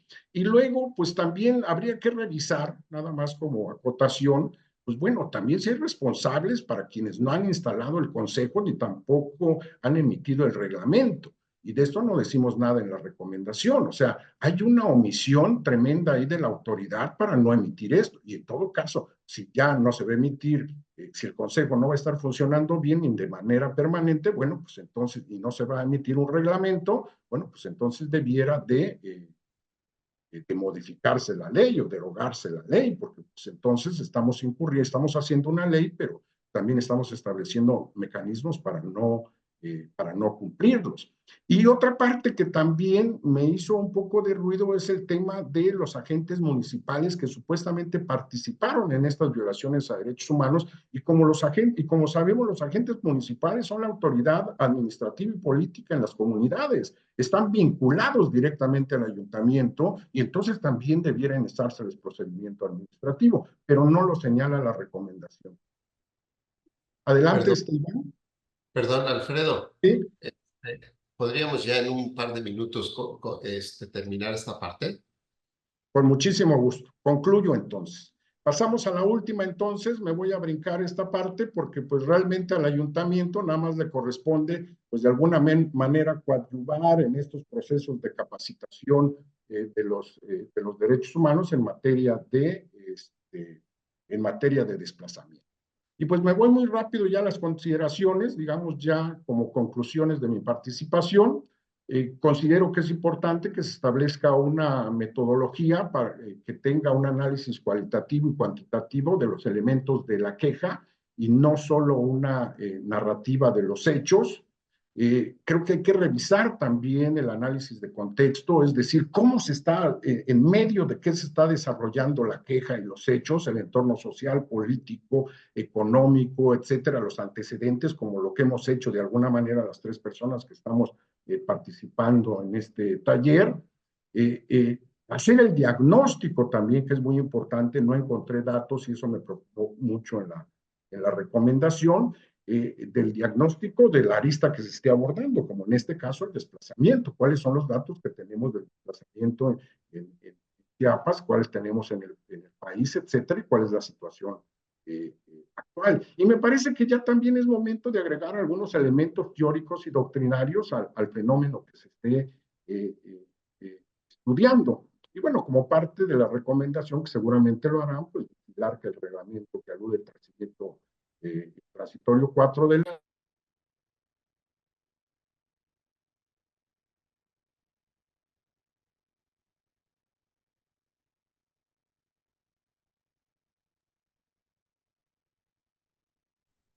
la siguiente diapositiva, Iván.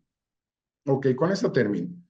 Bueno, creo que las recomendaciones también deben ser emitidas con un lenguaje claro, que creo, lenguaje dice allí, está mal escrito, un lenguaje claro que creo que se está haciendo, pero las recomendaciones cada vez van requiriendo de un conocimiento técnico muy especializado.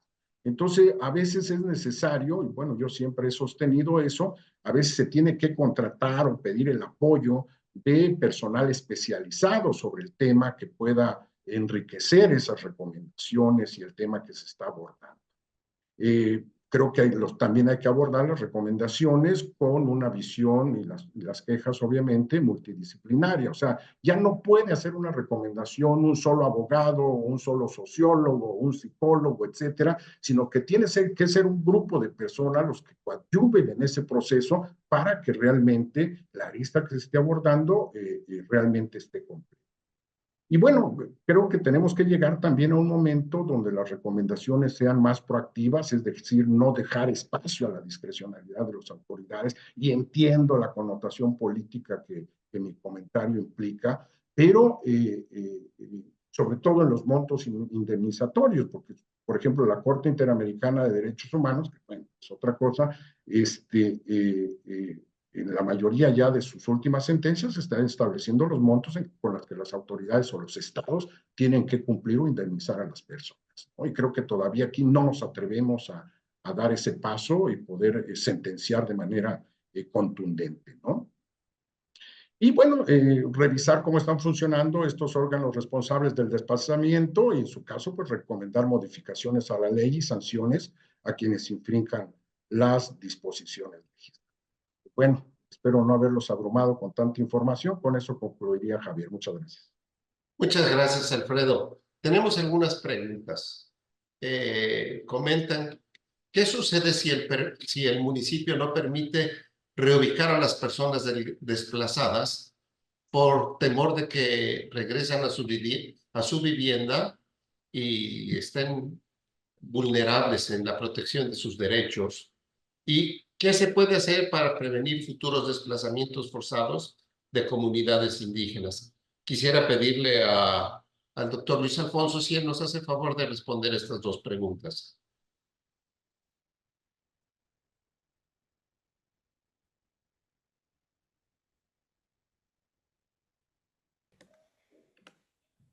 Ahí está. Es que no tenía permiso, perdón, tuve unos problemas de conexión.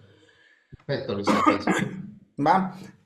Me gustaría abundar sobre en la pregunta, ¿qué se puede hacer para prevenir futuros desplazamientos forzados de comunidades indígenas? A ver, yo creo que este es un tema muy importante, es una pregunta muy válida y tiene distintas aristas, ¿no? La primera, a ver, bueno, mi formación es de abogado, entonces voy a hablar sobre desde el marco legal y su implementación, ¿no? Primero necesitamos aplicar una efectiva legislación exigente a las necesidades de las y los personas en situación de vulnerabilidad, y necesitamos también crear mecanismos y organismos de protección, así como la Comisión Estatal de Derechos Humanos ha sido efectiva en este caso. Necesitamos también que la Fiscalía de Justicia también sea efectiva en esta situación. En esto la cuestión en el fortalecimiento del marco legal y su implementación. En la cuestión del reconocimiento y la protección a usos y costumbres y tierras, me atrevo a decir que el marco legal sí está justificado, sí está protegido, en tanto a lo mejor no en la implementación no en la praxis, pero sí dentro de la legislación, como ya lo abundó bastante bien la maestra Alcántara y el doctor Galindo.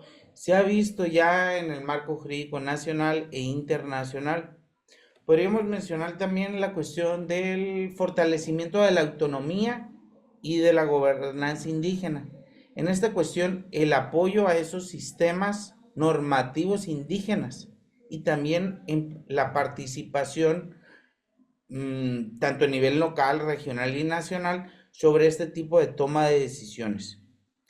En la cuestión de este es un tema también muy, muy importante, que yo admiro al estado de Chiapas porque lo ha tenido a bien irlo a realizar ya desde hace algunos años atrás, el tema de la educación y la sensibilización.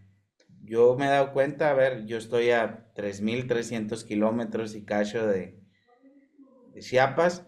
Sin embargo, yo me he dado cuenta cuando estuve por aquellos lados en que esa educación y la sensibilización de esos pueblos indígenas no tienen nada que ver con Sonora.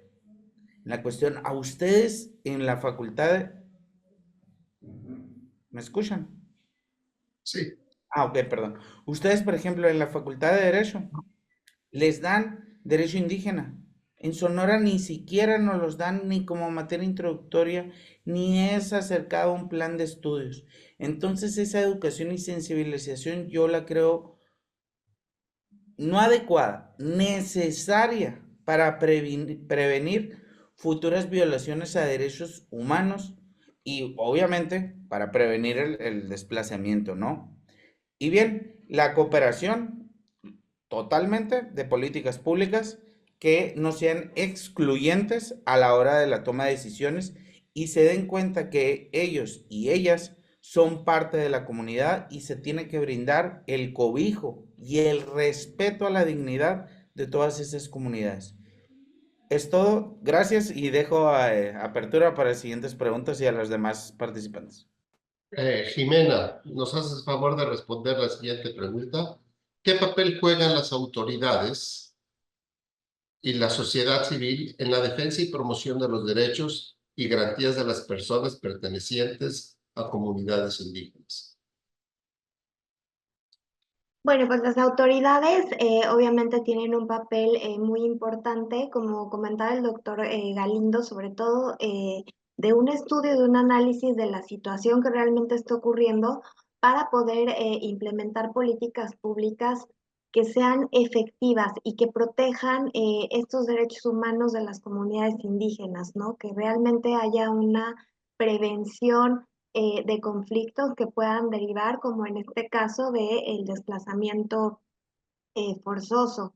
Por otra parte, es muy importante la acción de las autoridades para que en caso de que se presenten estas violaciones a derechos humanos, pues no se prolonguen en el tiempo, ¿no? Y se les dé una solución integral. Entonces, esto nos habla de la prontitud sobre todo y de la efectividad del acceso a la justicia, ¿no?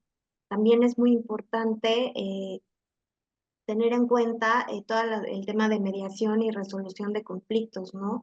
En el análisis de este caso en particular vimos que hubo pues diferentes audiencias para tratar de resolver el tema sin que llegaran a buen puerto, pero hasta ahí se quedaron las acciones de las autoridades, nos faltó llegar más a fondo.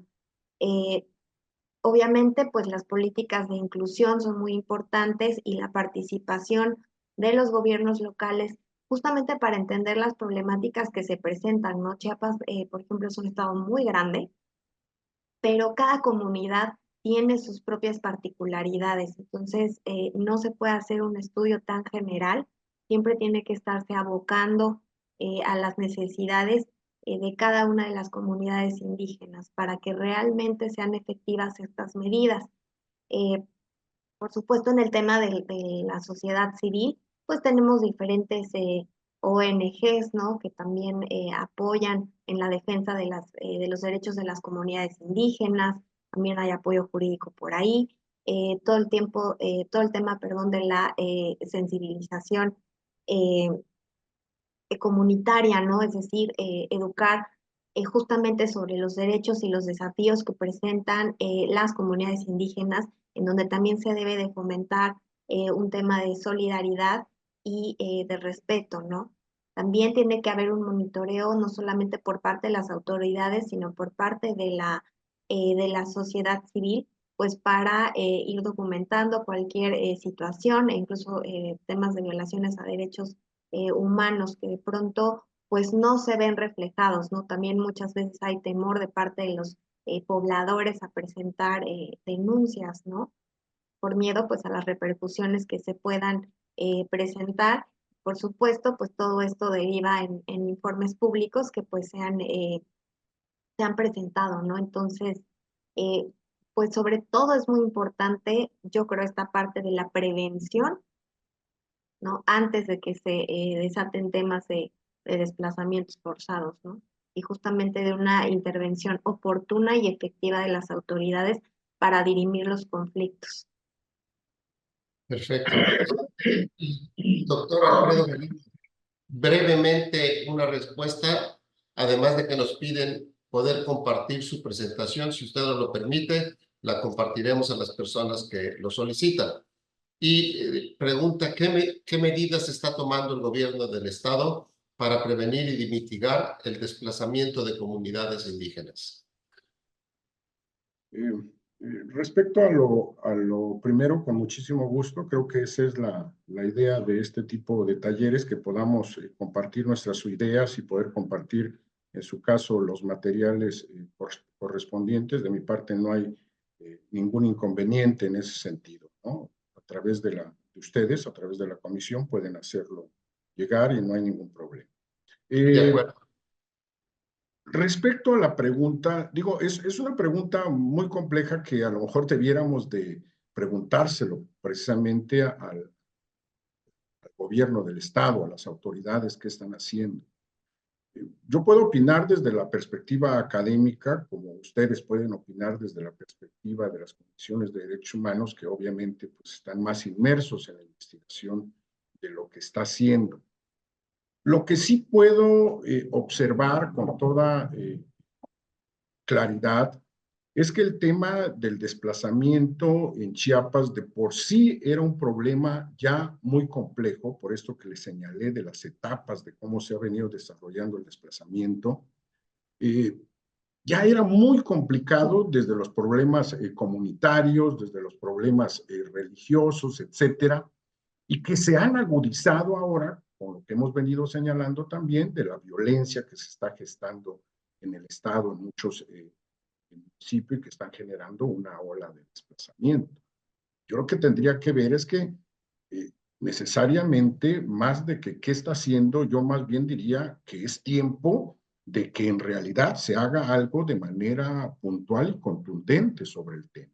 Y lo estoy haciendo a un lado, o sea, estoy viendo por un lado y yo sé que hay que revisar la parte de la seguridad y todo, pero una vez dado el fenómeno, yo no sé hasta dónde realmente el gobierno del estado, y pareciera que no, pues no se cuenta con las herramientas suficientes, técnicas, económicas, operativas, etcétera, para hacer frente a este fenómeno que parece que se estuviera desbordando. Entonces, yo lo que sí considero es que debe ser un punto de la agenda, pues ya es un punto de la agenda nacional, pero también debe ser ya un punto del nuevo gobierno estatal, de la agenda estatal, en el sentido de que debe replantearse la manera de cómo se ha visto el desplazamiento o cómo se ha atendido el desplazamiento en los últimos años en el estado de Chiapas para poderlo abordar de una manera más integral y entonces tener pues una respuesta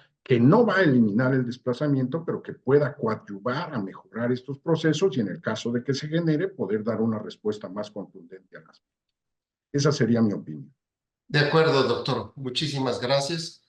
Pues muchas gracias a todas y a todos. Quiero pedirle al maestro Alfredo Acuña que nos pueda concluir este taller. Gracias, muy amable. Pues no queda más que reiterar nuestro agradecimiento a las personas ponentes que participaron en la charla este día.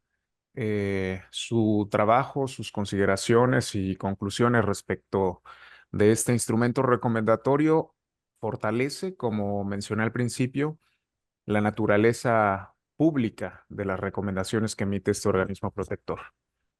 Muy amables. Y solamente restaría exponer el reconocimiento que se les hará entrega, al menos en este momento, de forma virtual, a las 3 personas que participaron en esta sesión del taller de análisis. Si me permiten, daré lectura al reconocimiento firmado por don Juan José Cepeda Bermúdez. Eh, Dice: Comisión Estatal de los Derechos Humanos de Chiapas otorga el presente reconocimiento al doctor Luis Alonso Hagelsief Dórame por su destacada participación como panelista del taller de análisis de la recomendación sobre el caso de desplazamiento forzado interno de familias indígenas tzotziles. El número de la recomendación: Tuxtla Gutiérrez, Chiapas, México, 19 de junio de 2024, firmado por el presidente de este organismo, el licenciado Juan José Cepeda Bermúdez.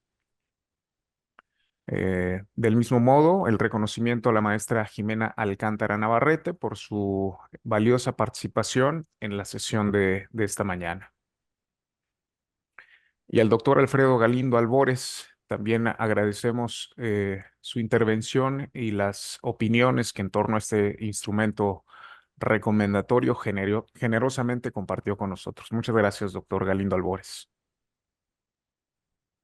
Pues quisiera, antes de terminar esta sesión, pedir a todas las personas participantes que nos hagan favor de abrir sus cámaras para poder tomar un screenshot por parte del Instituto de Investigación y Capacitación en Derechos Humanos. Se lo agradecemos para dejar testigo de esta capacitación, de este taller. Muchas gracias a todos y a todas. Nos veremos dentro de 4 semanas en el siguiente taller de análisis. Muy amables. Muchas gracias.